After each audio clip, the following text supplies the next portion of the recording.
Hello friends, welcome to number one study. इस video में हम देखेंगे क्लास 10 साइंस की बुक का चैप्टर नंबर 6 लाइफ प्रोसेसेस। इस चैप्टर के पेज नंबर 101 के सभी in text question. So start करते हैं। देखते फर्स्ट क्वेश्चन में हमें क्या पूछा है।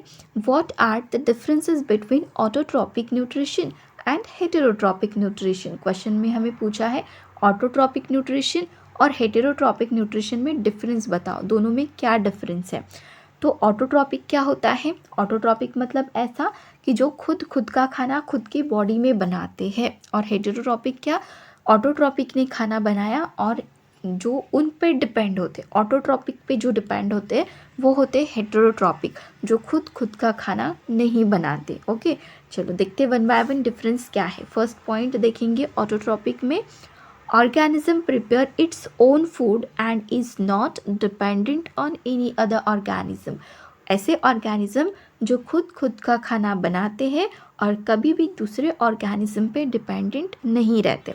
और हेटेरोट्रॉपिक क्या है, N organisms that does not prepare its own food, जो खुद का खाना कभी नहीं बनाते and is dependent on other organism for food, और जो दूसरों पे डिपेंड रहते हैं खुद के खाने के लिए, वो होते हैं हेटेरोट्रॉपिक। ठीक है, सेकेंड पॉइंट पे आते हैं। Food is prepared from CO2 water and sunlight. Autotrophic nutrition क्या है, तो फूड जो है ये खाना बनाते हैं ना ऑटोट्रॉपिक, तो CO2 वाटर और सनलाइट का यूज़ करके खाना बना लेते हैं। But heterotrophic food can not be prepared from CO2 water और सनलाइट। ये कार्बन डाइऑक्साइड, वाटर और सनलाइट की हेल्प से खाना तो बिल्कुल नहीं बना सकते खुद की बॉडी में। यहाँ पे हम एग्जांपल ले सकते हैं, ऑटोट्रॉपिक में हम बोलेंगे प्लांट्स और हेटेरोट्रॉपिक में हम ह्यूमन बींग्स। तो प्लांट क्या करते हैं, फोटोसिंथेसिस प्रोसेस से कार्बन डाइऑक्साइड, वाटर, सनलाइट और क्लोरोफिल से वो क्या करते हैं, खुद की बॉडी में खाना बनाते हैं। और हम लोग, अगर हमें कोई कार्बन डाइऑक्साइड दे रहा है, मतलब वो तो एयर से ही मिलती है कार्बन डाइऑक्साइड, वाटर भी हमें मिल जाता है और सनलाइट भी मिलता है, लेकिन फिर भी क्या हम खुद की बॉडी में खुद का खाना बना पाते हैं, नहीं बनाते हैं ना। तो हम क्या है, हेटेरोट्रॉपिक है। हम इन ऑटोट्रॉपिक पे डिपेंडेंट है डायरेक्टली और इनडायरेक्टली, क्योंकि ऑटोट्रॉपिक ही क्या करते हैं, खाना बनाते हैं और फिर हम इनका खाना जो है वो हम खाते हैं। ठीक हो गया, चलो थर्ड पॉइंट देखते हैं। Chlorophyll is required for food preparation. Photosynthesis process में क्या ज़रूरी होता है, क्लोरोफिल। क्लोरोफिल, और यहाँ पर देखो हेटेरोट्रॉपिक में क्लोरोफिल की कोई ज़रूरत नहीं है फूड प्रिपरेशन में। ग्रीन प्लांट्स, इसके एग्जाम्पल देखेंगे। Green plants and certain bacteria have autotrophic mode of nutrition. Green, जितने भी ग्रीन प्लांट्स है सभी में फोटोसिंथेसिस होता है, सभी खुद का खाना बनाते हैं। और कुछ बैक्टीरिया, ये एग्जाम्पल है किसके, ऑटोट्रॉपिक मोड ऑफ न्यूट्रिशन के। और यहाँ पर हम हेटेरोट्रॉपिक में देखते हैं ऑल एनिमल्स, सभी के सभी एनिमल्स, हम भी आते हैं उनमें और बाकी के एनिमल्स भी, और fungi and most bacteria have heterotrophic mode of nutrition. Clear हो गया। सेकेंड क्वेश्चन देखते हैं।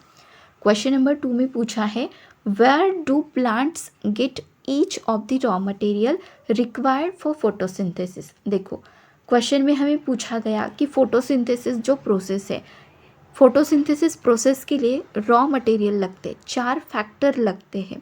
तो प्लांट्स ये जो 4 फैक्टर है, या फिर हम बोलेंगे रॉ मटेरियल्स, ये कहाँ से लेता है। ठीक है, कहाँ से मिलते हैं प्लांट को, वो हमें वन बाय वन बताना है। इतना तो पता है, प्लांट फोटोसिंथेसिस प्रोसेस करते हैं जिनमें उनका खाना बनता है। 4 फैक्टर जो इम्पोर्टेंट है वो है carbon dioxide, water, sunlight and chlorophyll. अब वन बाय वन देखेंगे कि चारों फैक्टर प्लांट को मिलते कहाँ से है। ठीक हो गया, चलो। Plants require the following raw material for photosynthesis. तो पहला है carbon dioxide. Carbon dioxide is obtain from the atmosphere, ये तो पता है एयर में ही होता है कार्बन डाइऑक्साइड। बट प्लांट के अंदर ये आता कहाँ से आता है, थ्रू स्टोमेटा। स्टोमेटा क्या है, चैप्टर में हमने पढ़ रखा है। स्टोमेटा टाइनी पोर्स होते हैं प्लांट के लिव्स पर, तो वो होते हैं स्टोमेटा, और स्टोमेटा से ही गैसेस का एक्सचेंज चलता है, तो वहीं से एंटर कर जाता है CO2 प्लांट्स के अंदर। नेक्स्ट फैक्टर देखते हैं हम, water. Water is absorb by plants roots from the soil. Water कहाँ है, सॉइल में है। तो सॉइल में क्या होता है प्लांट का, प्लांट्स के रूट्स होते हैं सॉइल में, तो वाटर को एब्जॉर्ब करने का काम कौन करता है, फिर रूट। तो प्लांट को वाटर कहाँ से मिलता है, सॉइल से मिलता है, ठीक हो गया। फिर थर्ड पे आते हैं सनलाइट, सनलाइट तो सन से ही मिलेगा, है ना। Sunlight is an essential raw material for photosynthesis, sunlight नहीं है तो नहीं कर सकते फोटोसिंथेसिस, तो सनलाइट कहाँ से मिलता है, फ्रॉम सन। ओके, फोर्थ पे आते हैं nutrients are obtained by soil by plants root, और जो न्यूट्रिएंट्स है वो कहाँ से मिलेंगे, न्यूट्रिएंट्स ज़मीन के अंदर से ही मिलेंगे, और उन्हें भी कौन ऑब्टेन करेगा, रूट्स करेंगे। और क्लोरोफिल तो प्लांट्स के लीव्स में ही प्रेजेंट होता है। नेक्स्ट क्वेश्चन पे आते हैं, question number 3, what is the role of the acid in our stomach. Chapter में हमने पढ़ा है जो डाइजेस्टिव सिस्टम है, वहाँ पे हमने पढ़ा कि एक एसिड होता है हमारे स्टमक में, HCl, ठीक है। तो हमें वही बताना है, वो जो एसिड है उसका रोल क्या है हमारे स्टमक में, काम क्या है एसिड का। तो देखो, HCl present in the stomach dissolve food particles and create an acidic medium. ये जो HCl है जो प्रेजेंट होता है हमारे स्टमक में, ये डिजॉल्व करता है फूड पार्टिकल्स को और एसिडिक मीडियम क्रिएट करता है, ठीक है। अब ये जो एसिडिक मीडियम बना, इसमें क्या होता है, in an acidic environment protein digesting enzyme pepsinogen are converted into pepsin. Protein का डाइजेशन होता है, ठीक है। देखो, प्रोटीन का डाइजेशन होने के लिए एसिडिक मीडियम चाहिए, तो एसिडिक मीडियम कौन बनाता है, HCl बनाता है, और यहाँ पे पेप्सिनोजेन का कन्वर्शन किस में हो जाता है, फिर पेप्सिन में। HCl in the stomach also act as a protective barrier. HCl जो है, जो हमारे स्टमक में होता है, वो एज अ प्रोटेक्टिव बैरियर भी काम करता है, किसके against, many diseases causing pathogen के अगेंस्ट वो क्या करता है, बैरियर का काम करता है। फोर्थ क्वेश्चन देखते हैं, what is the function of digestive enzyme. जो डाइजेस्टिव एंजाइम्स है इनका फंक्शन क्या है, digestive enzymes break complex food molecule into simpler one. Digestive enzyme किस काम के लिए होती है, जो हमारा कॉम्प्लेक्स फूड है इनको सिंपलर फॉर्म में ब्रेक डाउन करें। This will make the food absorption process easy and effective. जिससे क्या हो जाता है, फूड एब्जॉर्प्शन जो प्रोसेस है वो ईजी एंड इफेक्टिव हो जाती है। एब्जॉर्ब फूड जो है वो फिर ट्रांसपोर्ट किया जाता है बॉडी के हर एक पार्ट्स तक, और किसके थ्रू किया जाता है, ब्लड के थ्रू, क्योंकि हमें पता है ब्लड ही कंप्लीट बॉडी में सर्कुलेट होते रहता है। लास्ट क्वेश्चन देखते हैं, how is the small intestine design to absorb digested food. देखो, कंप्लीट डाइजेशन कहाँ पे होता है, स्मॉल इंटेस्टाइन, तो हमें वही बताना है, जो स्मॉल इंटेस्टाइन है उसे किस टाइप से डिज़ाइन किया गया है कि वो क्या करे, डाइजेस्टेड फूड को एब्जॉर्ब करे, ये बताना है। सो इसका आंसर होगा, the small intestine has small projections called microvilli.